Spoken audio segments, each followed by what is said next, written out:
Hola moteros, or perhaps I should say hi moterialamen, because that's Icelandic, and we are in Iceland, the land of ice and snow, midnight sun, hot springs blow, and the fact that Led Zeppelin is from the United Kingdom is probably the closest connection that you're going to get for a reason as to why Norton has come here, but I'm very happy they are here. It's the Atlas. Let's get on it and ride it.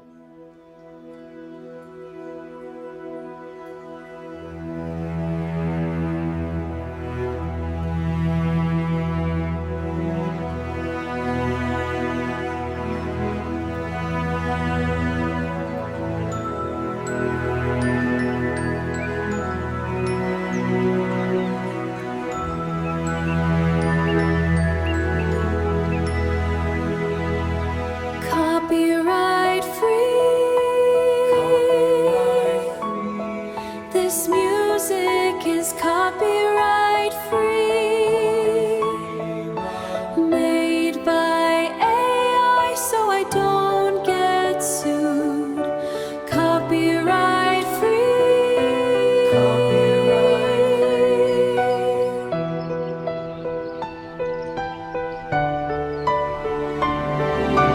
I rode the Atlas in Iceland. I rode where the ancient stone meets the sky. I rode with the ghost of the mountain peak. Look at me. All right, so let's just get straight into this bike. We'll talk about the aesthetics about it first. So it's actually in person when you're standing right next to it.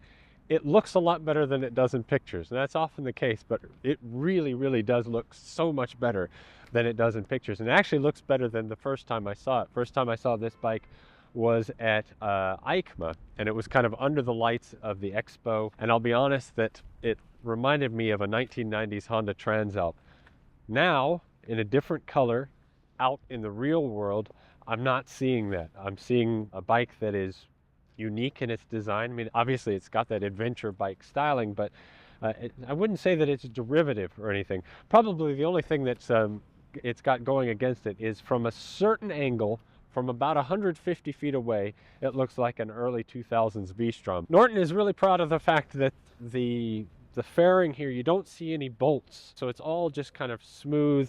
It looks like a bike that was designed on a computer, which of course it was, and so it's very smooth, very modern.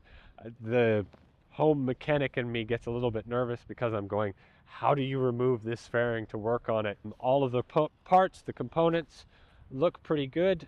There is this part of me that whenever I look at this plastic, it's very pretty, but I do wonder about how well it's gonna hold up if you drop the bike. But to be honest, I'm not sure that this is a bike that you're going to take off-road that much. I think it's probably better to think of this as a middleweight touring bike, upright touring bike in that adventure style. It's a good looking motorcycle. I will say, I say that it's not derivative, but at the same time, you will notice when you look at the engine, that engine externally looks familiar.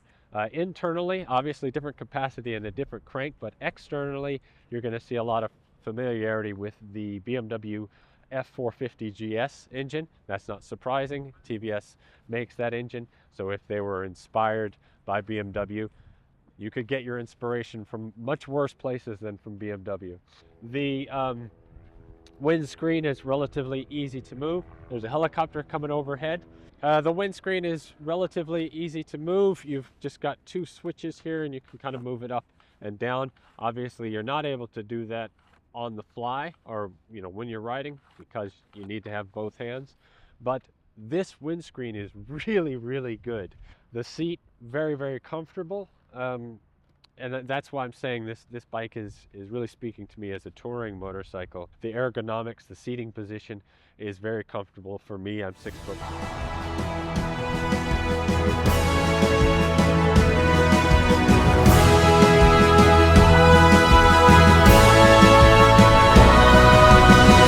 I rode the Atlas in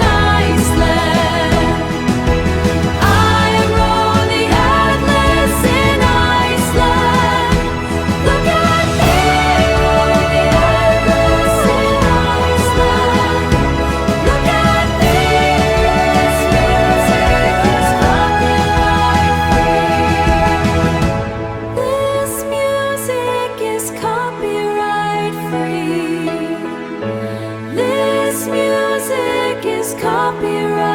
free, copyright free.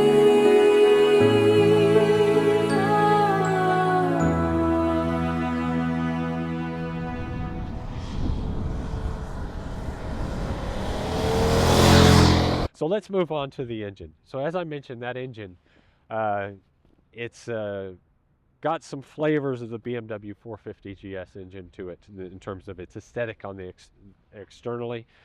It's a parallel twin. What are we talking? 585 cc. I think that's right. The horsepower about 69 horsepower.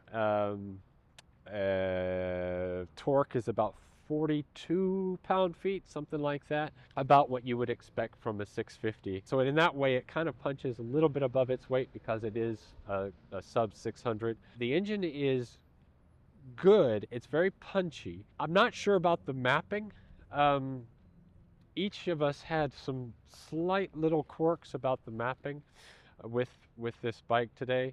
Some people found that at low speed that they kind of had a kind of not so much snatchy throttle, but just kind of pulsing. I feel like maybe there are some mapping issues to be sorted out. The good news is Norton is able to do software updates over the air, and so they'll tell you whenever they do a software update. So if they change the mapping, if they tweak it a little bit, it's something that you don't have to like bring it into your dealer or anything. You'll be able to do that at home. The transmission is fantastic.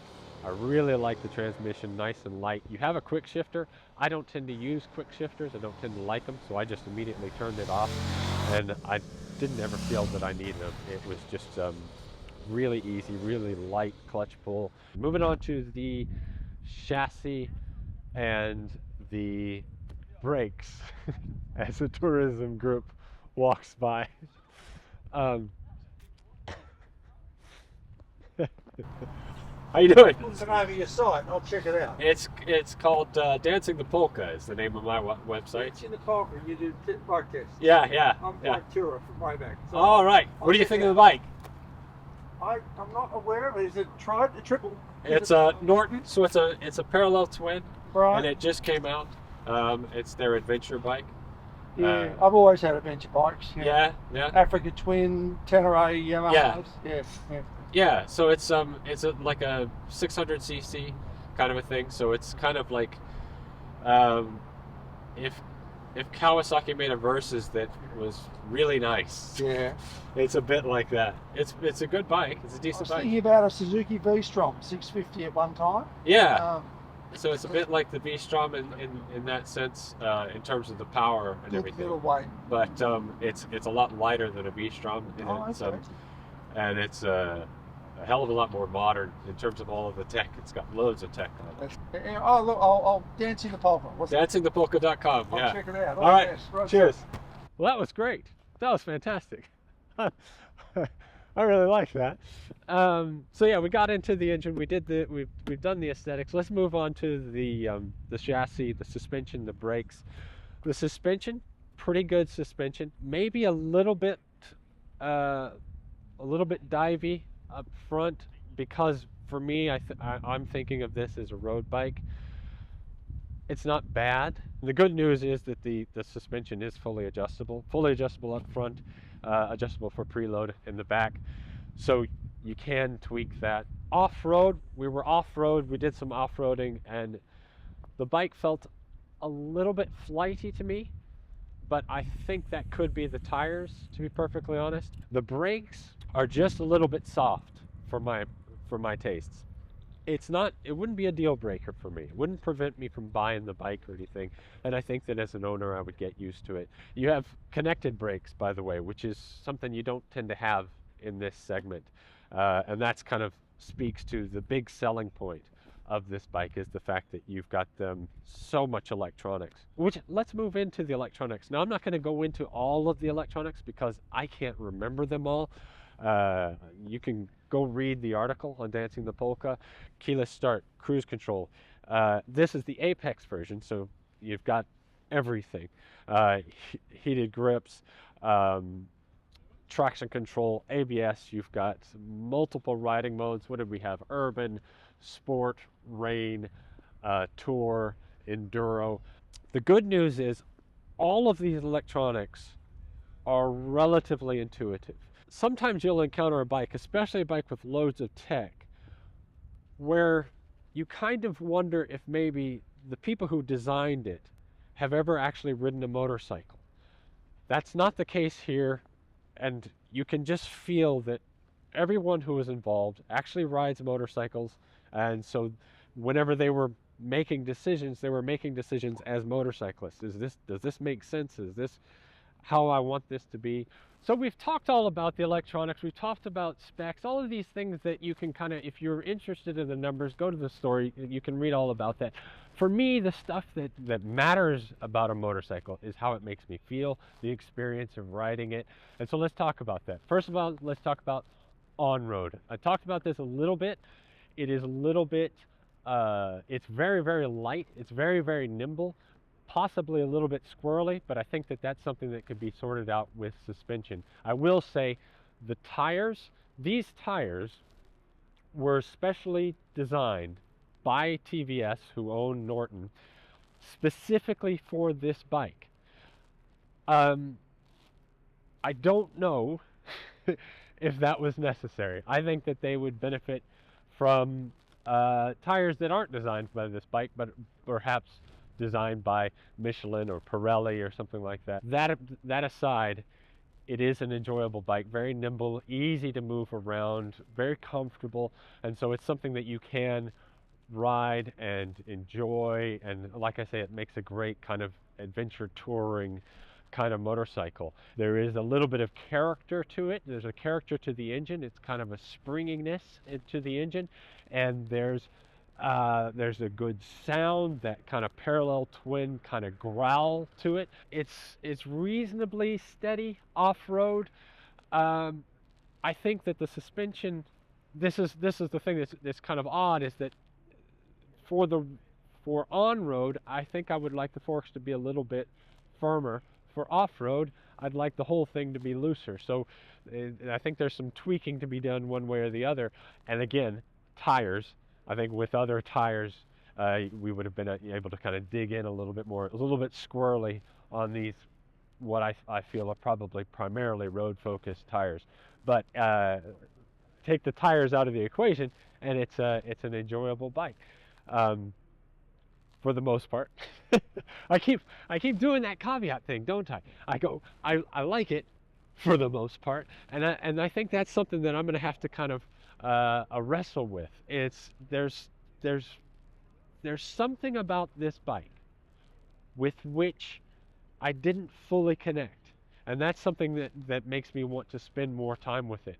I think that if you owned it, you would start to like it, and you would connect with it, and all of its eccentricities, if you want to call them that, or just differences, would start to be the thing that you really liked, and they would stand out to you and help it to feel like a unique motorcycle. Who's going to buy it? I don't know. That's a good question. I have so many questions about this bike's place within the segment of the sort of 600 segment. But maybe the point is that I shouldn't be thinking about that. I shouldn't be trying to put it into a box. Maybe I should just enjoy it for what it is. And it is an enjoyable motorcycle. So there you go. That is the Norton Atlas. It's starting to get cold outside. I think there's beer somewhere. I'm Chris Cope. Go to dancingthepolka.com. Reading is good for you. Bye.